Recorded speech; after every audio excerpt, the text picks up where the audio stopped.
Ça va? Je peux parler plus. Allô? C'est bon? Vous m'entendez? On m'entend. Donc, un arbre qui tombe fait plus de bruit qu'une forêt qui pousse.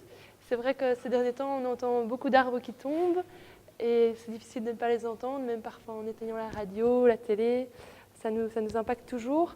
Mais qu'en est-il des forêts qui poussent? Partout sur notre territoire, des initiatives entrepreneuriales et citoyennes voient le jour et se développent. À nous d'y être peut-être plus attentifs. Alors, comment fait-on pousser une forêt? Allez-vous me demander.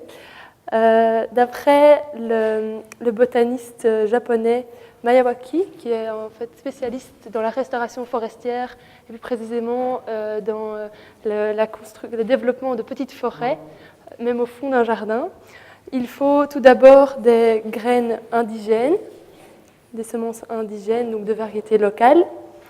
Il faut ensuite mettre ces graines dans des petits pots et les faire germer dans une pépinière. Ensuite, quand les racines ont atteint une certaine maturité, vous les plantez dans un humus au préalablement fertilisé par de la biomasse locale. Ensuite, vous obtiendrez alors un système diversifié et autogéré.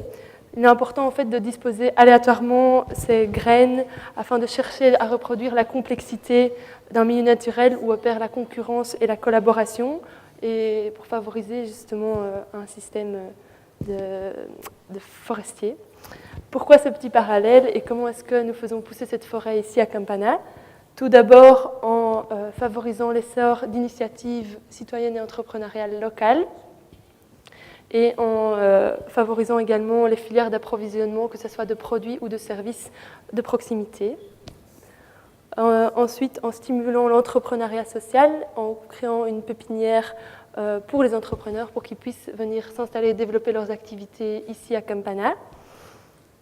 Le terreau fertile, c'est offrir un lieu de rencontre et d'échange pour la communauté et également un lieu d'expérimentation. Et ensuite, encourager la collaboration et la connectivité entre les acteurs de l'économie locale pour permettre à cet écosystème d'exister.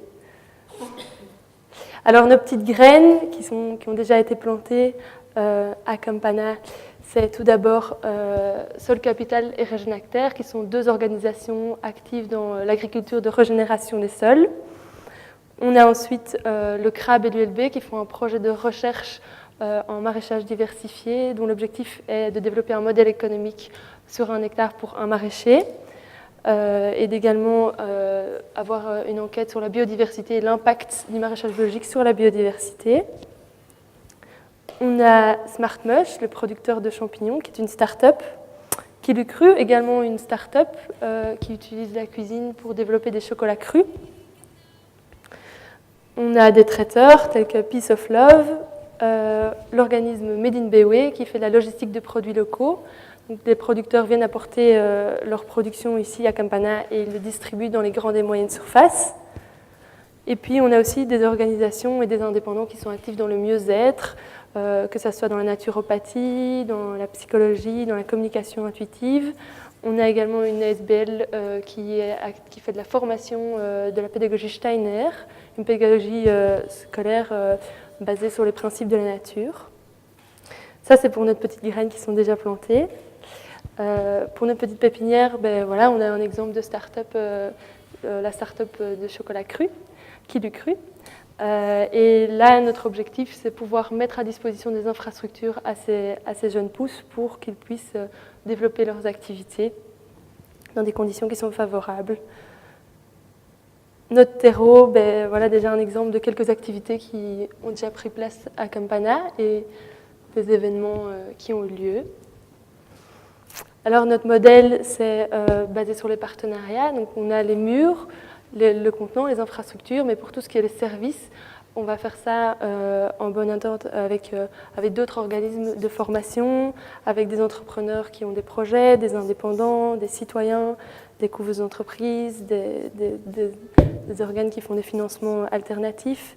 Voilà. L'objectif, c'est vraiment pouvoir créer un écosystème avec toutes ces organisations. Et puis, on a aussi plein de projets dans notre boîte à carton. On a le projet d'une épicerie collaborative, le projet d'un food lab, des projets liés également au burn-out, puisqu'on a beaucoup de personnes qui viennent ici qui ont fait un burn-out et qui cherchent voilà, une reconversion professionnelle. C'est tous des projets qui sont là et pour lesquels on a déjà pas mal de ressources. Parfois, il manque un porteur de projet, parfois il manque plusieurs choses, mais c'est là. Et puis, je voulais aussi vous dire quelques mots sur Campana et sur son historique, sur nos racines. Donc, le projet est parti d'une idée, celle de Anne qui est là, de créer un lieu pour les générations futures en lien avec le vivant. C'est dans cette optique que Anne a acheté cette ferme en 2010. En 2012, les travaux de rénovation ont commencé. C'est des travaux qui ont été réalisés en éco-bioconstruction et qui ont duré approximativement 2 bonnes années. Et en 2014, j'ai rencontré Anne. À l'époque, j'avais un projet similaire, mais sur papier. Donc c'était une belle rencontre qui nous a permis de développer ce projet au-delà des murs. Et puis en 2016, on a ouvert officiellement et on a accueilli Made in Bewe, qui était notre premier occupant il y a 1 an.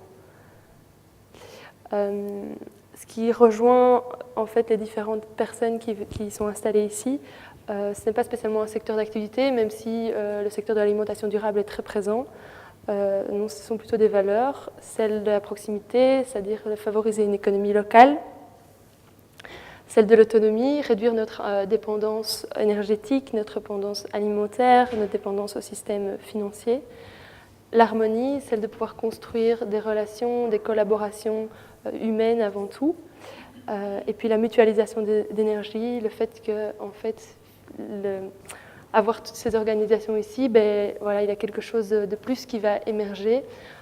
Si vous étudiez la forêt ou si vous lisez le livre de le vivant comme modèle de Gauthier Chapelle, vous apprendrez que dans la forêt, il y a beaucoup de solidarité entre les racines, notamment. Les vieux arbres donnent de la sève aux jeunes pousses pour qu'elles puissent se développer.